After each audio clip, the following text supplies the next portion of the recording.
Welcome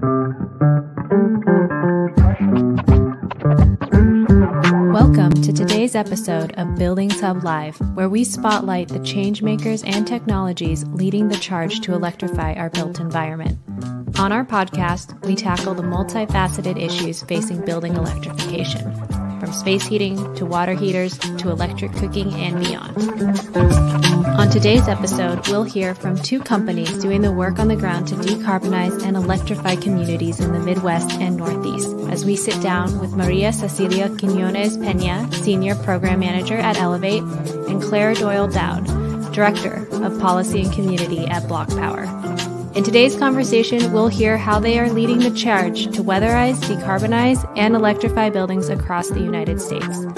Here's your host, Atlas Public Policy Analyst, Zach Strauss.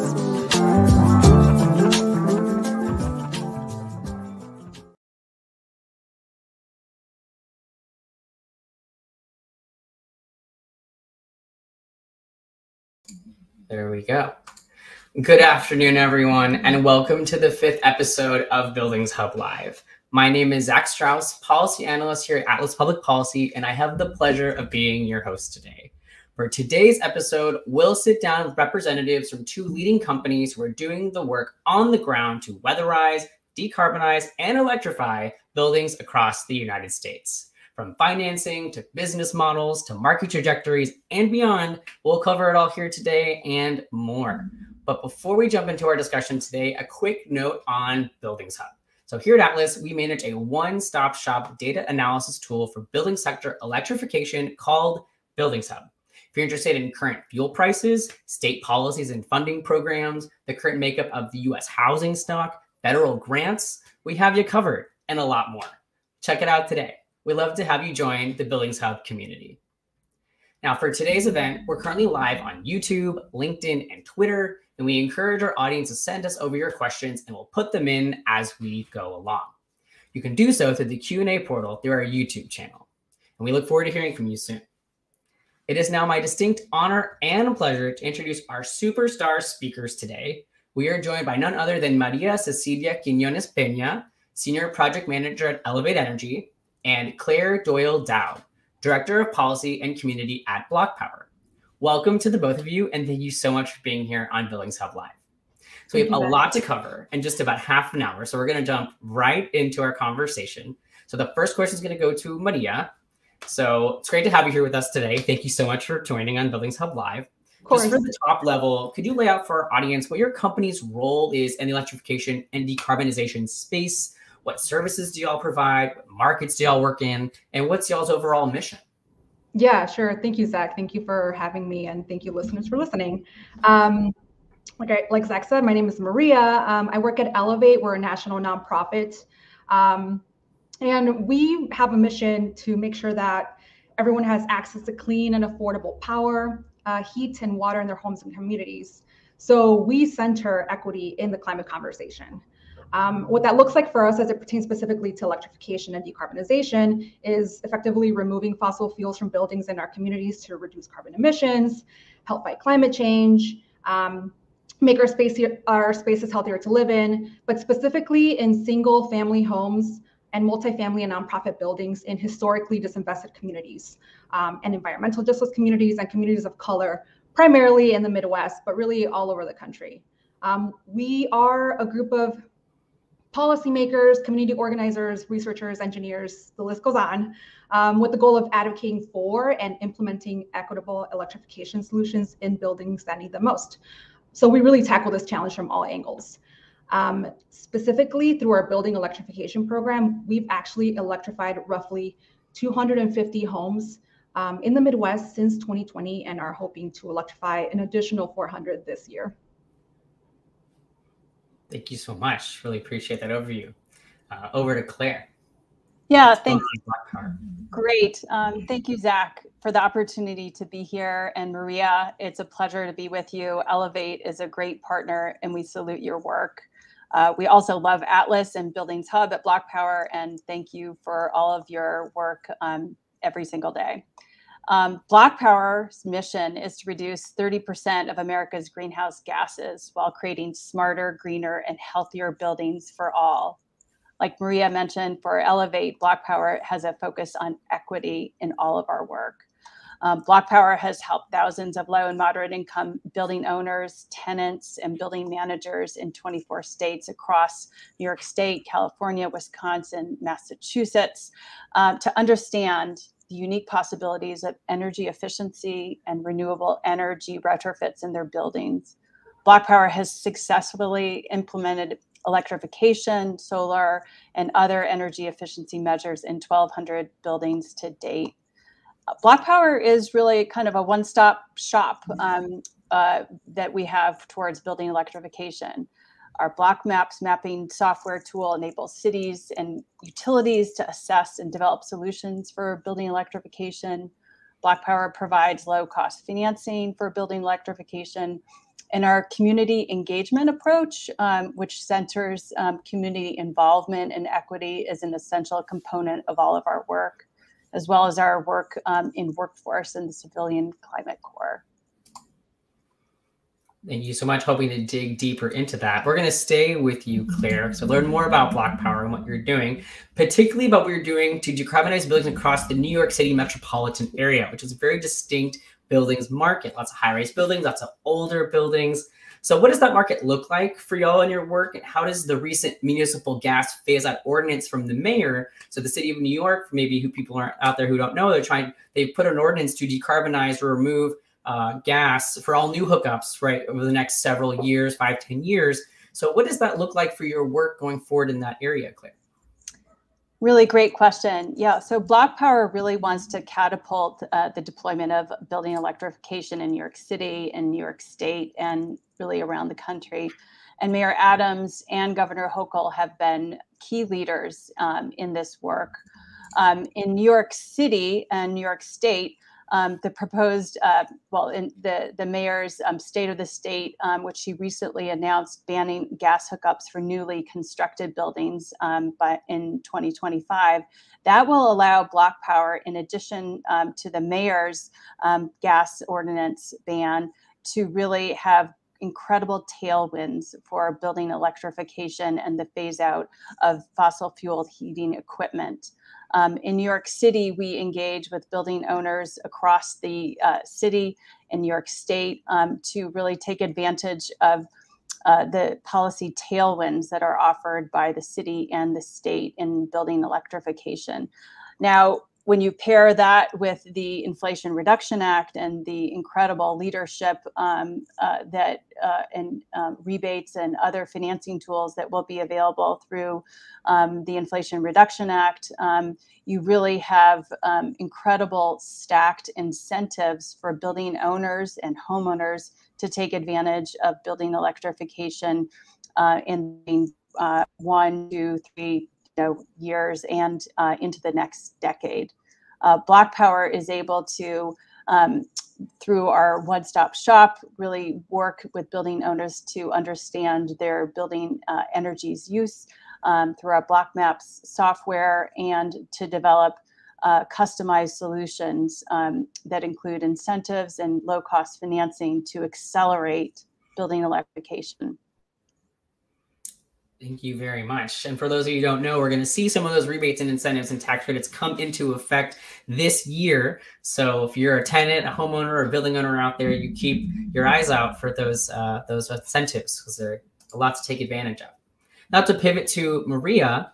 So Elevate also works in a similarly cold climate environment in the Midwest to carry out decarbonization electrification projects, which could seem pretty daunting in an area that was probably connected to propane and gas pretty closely, just based on the low level of electrification to date. But what does that market look like from your perspective, and what's your trajectory going forward? And I love to really pinpoint also a question about the political situation, because we saw a big change in the political landscape in Minnesota and Michigan and Illinois this year, where they now have Democrats have control of the House, the Senate, and the governor's mansion. So how does that alter your calculus as you work in those states over the next 2, 4, 6 years? Yeah, thank you for that question. I alluded to our building electrification program. So within that program, we provide financial and technical support to homeowners and multifamily building owners in the Midwest to replace fossil fuels with all electric equipment in their homes. The way we do that is by completing energy assessments to identify those opportunities. We work with a design and construction team to actually implement the work. And we partner with folks like Black Power and local utilities to fill in any kind of financing gaps. And we do a lot more. But I think, I want to make sure to also note that we understand that electrification means more than just replacing technology. We also help owners and tenants plan for any adjustments and benefits that come with this new technology. And to quickly answer your question around the current political situation, I mean, obviously, we're hopeful that all state governments will put the recent federal investments in clean energy from the IRA, the Inflation Reduction Act, and the infrastructure law to good use, specifically focusing on low-income, environmental justice communities and communities of color. But with the shift in the political landscapes in the states in the Midwest, we're hoping to see progress on a state level climate policy. So with that, one example is policies that incentivize building owners to assess and retrofit their buildings, such as like a building performance standard or BPS, which are really essential and especially timely when the federal programs and tax credits are providing financial resources to help building owners upgrade. Thank you so much. And hopefully we'll see some more action in Minnesota. Just passed a big pivotal climate law where they have 100% renewables by 2040 in their mix. So we're hopefully that'll move into some building related activity. But let's stick with Maria. I was thinking about our big bread and butter question here. And that's going to be the obstacles to market-wide decarbonization and electrification. So from your point of view, the people doing the work on the ground, what are those barriers? How do we get to full-scale electrification for new and even existing buildings? And do you have any potential solutions to share with our audience along the way? Yeah, I mean, we've been really focusing on this work for the last 3 years, starting in 2020, which obviously wasn't the greatest year to start, but suffice it to say, we've identified a lot of challenges. Clearly for the type of buildings that we work with, the upfront capital is probably the first and biggest challenge.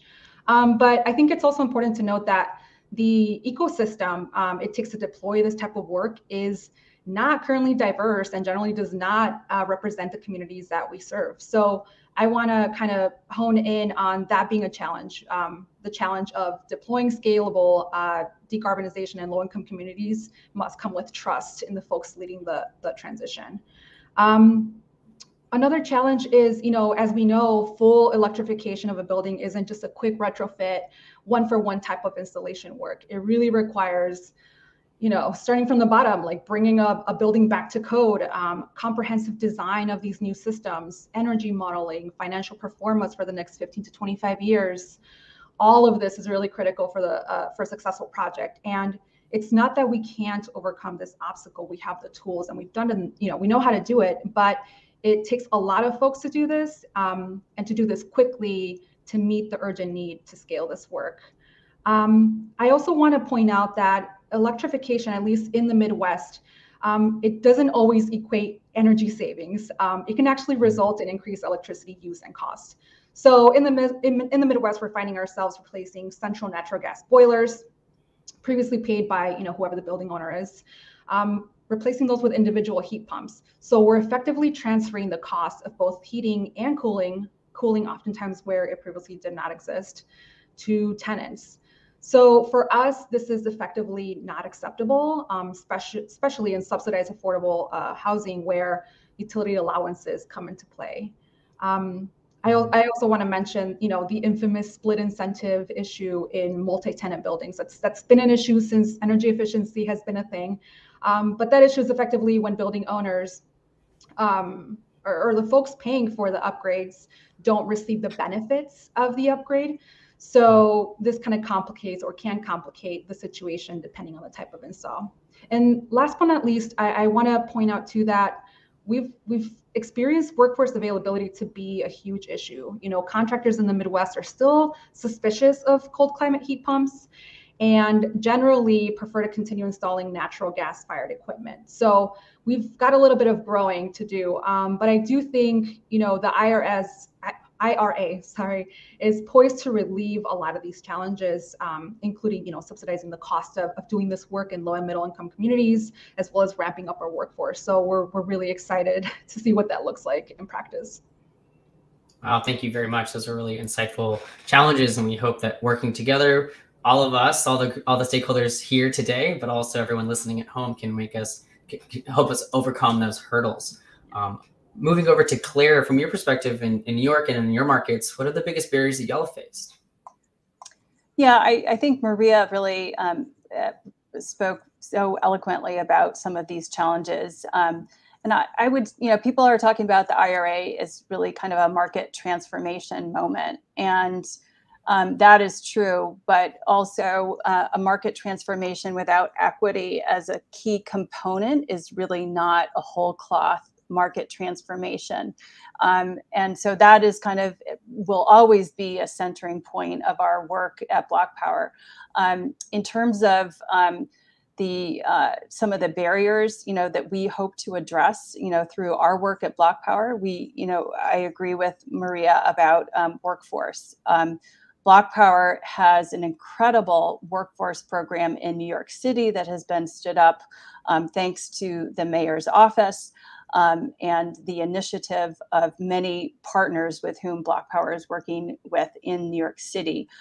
This initiative around workforce is what we call our Civilian Climate Corps.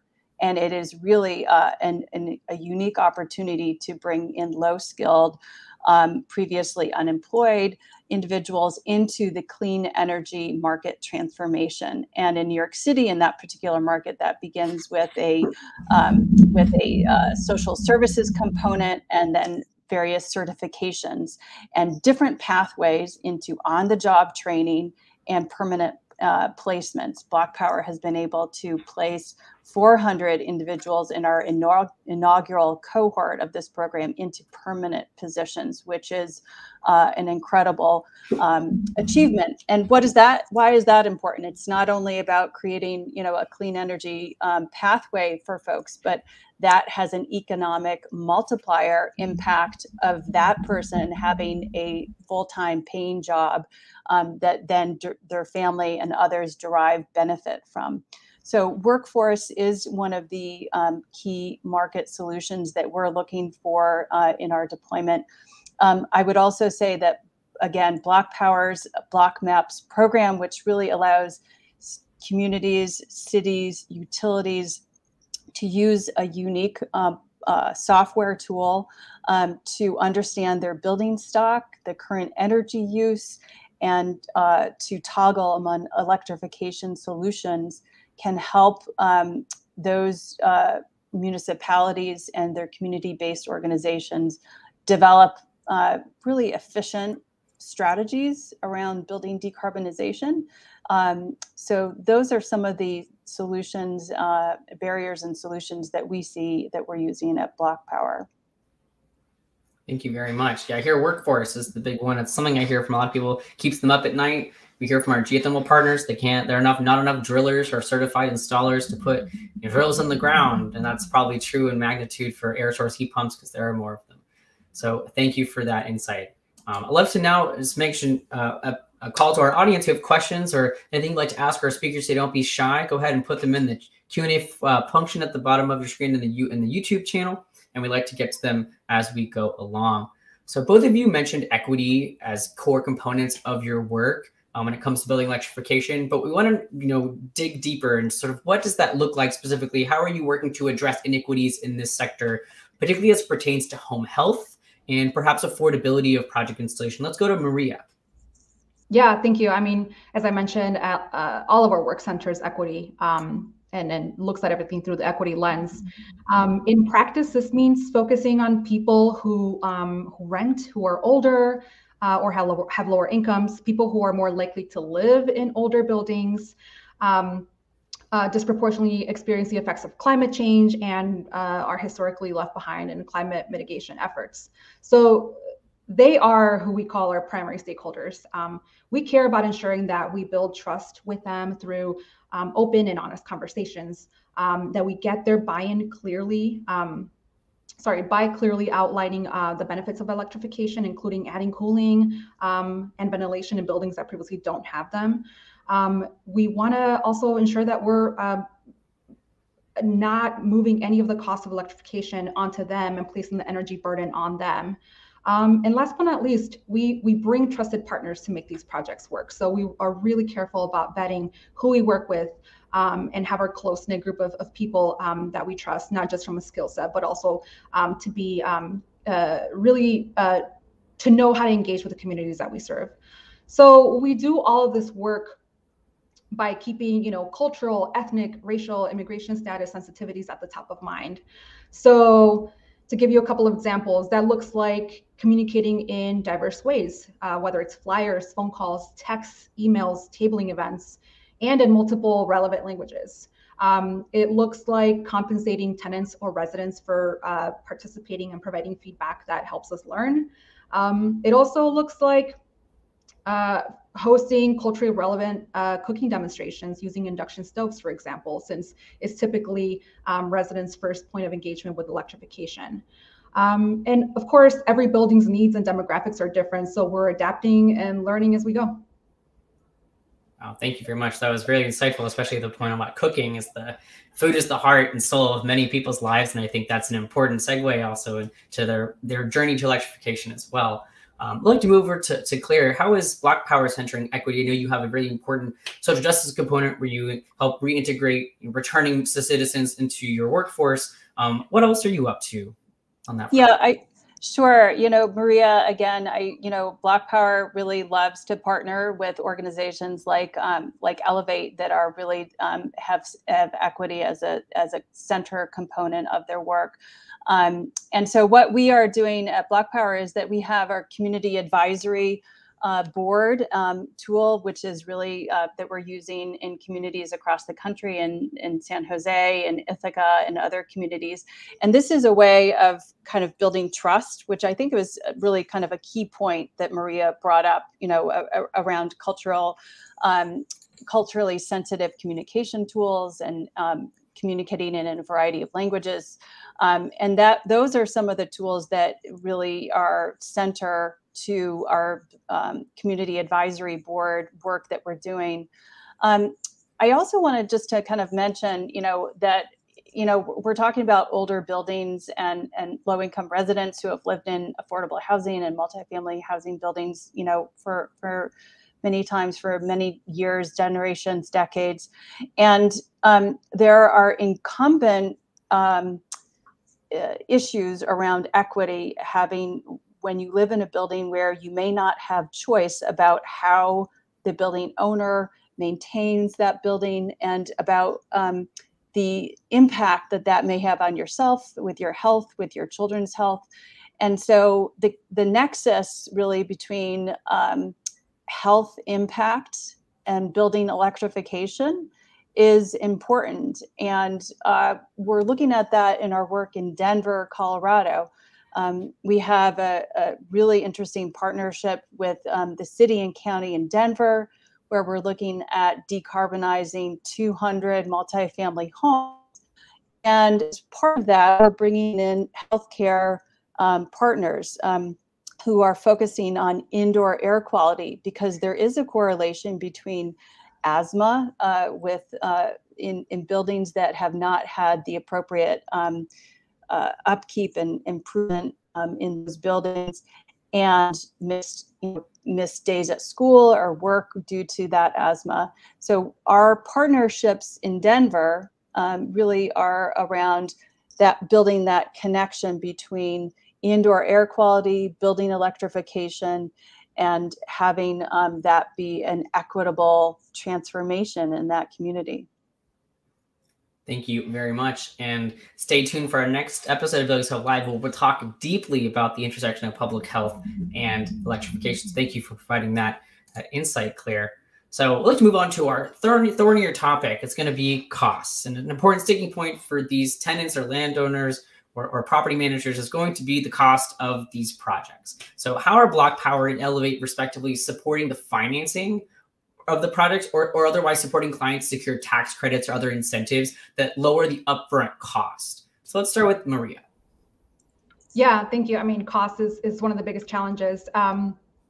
One of the ways that Elevate is a little bit different from a lot of entities in this space is that, again, we have this specific mission to combat the climate crisis by centering equity. And so what that means is that we're really, really focused on preserving affordable housing in nonprofit buildings. Most of the folks that we work with don't have the capacity or resources to tackle these types of projects. So what we do is we come in with funding, and we come in with free technical assistance to first identify the right electrification solutions in buildings and cover the cost of construction based on the amount of carbon savings that results from each project. And that also includes covering the cost of electrical service upgrade, which, we have to do it for most of the buildings in the Midwest. We support building owners in braiding funding sources, including any utility incentives, local grants, and connecting them to the good folks over at Block Power that offer attractive leasing products. Again, we're anxiously awaiting on more details to leverage the IRA in the future as well. But for us, we can't just think about upfront costs. We really have to think about the cost to operate and maintain these systems. And we have to think about what it means for building owners and renters, 10, 20 years down the line. Because ultimately our goal is to keep people in their newly electrified homes. So what that means for us is that part of our work is designing and installing on-site renewable sources to offset any kind of electricity or new electricity demand. In Illinois, we're really fortunate to have the Illinois Solar for All program, where rooftop solar is virtually free for affordable housing in nonprofit buildings. So that's one kind of easy way to do that. We also look at layering work with existing programs to help renters and homeowners manage their energy use. So that looks like leveraging LIHEAP or the Low-Income Home Energy Assistance Program, and any kind of demand response programs that are available through local utilities. Thank you so much. It seems like it's a big braid and stack effort, right? A big ecosystem of different funding programs, other partners, state, federal, local, nonprofit. It's like takes a village, I guess, to electrify the building. And that's right. Makes it work. Moving over to Claire, what does the financing and the incentive support look like at Block Power? Yeah, so Block Power has aggregated a lot of private capital to deploy for project solutions. So we have been able to be a financing partner for Elevate on a very important multifamily property in Madison, Wisconsin, for example. And we provide that financing with other multifamily building owners and nonprofits really around the country. As has been mentioned, the IRA is obviously, and the rebates, for example, with the Homes and HERO program are going to be a game changer, especially for low and moderate income households. You're looking at kind of the $14,000 of the rebates for many of the essential elements that are important for building electrification. But Block Power also really has, the capacity to be an aggregator of private capital to augment, kind of grant funding that is going to be coming down, through the IRA. And what that really means is just leveraging opportunities to go wider in building electrification. So the stacking and braiding of incentives with rebates, with private capital, all with a focus on equity is really, what our sweet spot is. Thank you very much. I do have one last question for Claire before we go into our lightning round, which is very exciting. So for Claire, this is mostly an interest for me in particular about what y'all are doing to support the city of Ithaca, New York, on their historic ambitious journey to decarbonize their entire city, both new and existing buildings. So what does that endeavor look like for y'all, and how's that been going?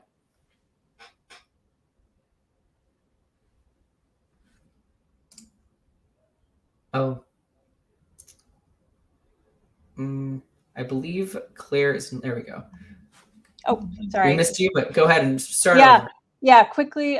We're Block Power has a contract with the city of Ithaca to electrify all 6,000 buildings by 2030. We call this the Electrify Ithaca program. It's really in partnership with the city and with many community partners and contractors who we're working with. And we have stood up partnership with all those folks, community advisory board, We're expanding our local Ithaca team on the ground in the coming months. We are anticipating that that we will be able to deploy our financing in partnership with others to really accelerate this program. So the short answer is that it is going great. Wonderful. We look forward to seeing that move forward. It is a sort of first of its kind effort, and I know y'all were selected to be the direct partner in installing those different electrification solutions. So we're excited to see how that plans out and for future initiatives like it. So now we'll move into our lightning round. This is our last question here on Buildings Hub Live today. It's a tradition here on our podcast that in 2 minutes or less, what is your vision for your work and for the future of your markets over the next 5 years? What do you expect to see? Let's start with Maria. Sure. Yeah. So I come to this work as an engineer, but also from a very personal lens. As you know, Zach, I grew up in an environmental justice community on the southwest side of Chicago called Little Village. It's a predominantly Mexican immigrant neighborhood, and I have firsthand experience with what it means to be resource poor, undocumented Spanish-speaking renter in a classic Chicago two-flat, brick building built in the 1900s. Right next to a coal power plant where my family and I spent winters with insufficient heat at best, high utility bills, and asthma. So given that history, I know the impact that healthy and affordable homes and the rippling effects it has for people's everyday lives. So I hope that our collective work in this space, in the transition to decarbonized buildings, is used as a model for true energy justice. A model for a just transition where historically disinvested communities are truly put first. A model that gets us closer to the vision where housing and energy and water are a human right, and not only with the support of local and state and federal funding and efficient and effective technologies, but with a diverse workforce that looks like us, helmed by institutions of color, that builds generational wealth, that preserves housing and supports thriving communities. Thank you very much for all the work that you do and for sharing your story with us here on our podcast. And close us out, Claire, what do you expect to see in the next 5 years? Yeah, I just want to give a shout out to you, Zach and Maria, for your work, and also folks that like the Building Decarbonization Coalition and many others who are all partners in this space. In the next 5 years, we're hoping to have an equitable decarbonization, in the single family, multifamily space, data that really kind of is equitable and inclusive and connects the reduction of greenhouse gases to building decarbonization, building decarbonization that really is a whole cloth inclusive economic transformation, so that it's not that just that the buildings are being addressed, but the people living there, the people who are living in communities, the people who are just part of this transition have an essential component to play. And then also just hearkening back to the connection in terms of, 5-year looking ahead is, this connection with health and buildings and really creating an inclusive, healthy environment for all. And of course, our investment in workforce, of an inclusive workforce. Thank you. What I've taken away from this is that it's really going to be about developing our human resources and our workforce of tomorrow, making sure we intersect health, public health issues with our electrification, and not just thinking about climate for all, who are all the people that need to be impacted and who need to be included. So thank you for being with us today. Unfortunately, we are out of time, but I want to say thank you very much to both of our speakers for joining us, providing their insight and their expertise, to everyone in the live audience who participated in our discussion today. Should you wish to rewatch this episode or share with others, you can find it on the Atlas YouTube page, as well as on Spotify, Apple Podcasts, and Google Podcasts. We encourage you to check out our Buildings Hub platform and to join our electrification community today. Thank you very much again. We'll catch you on the next episode of Buildings Hub Live coming up this March. Have a great week, and we hope to see you soon. Bye-bye now.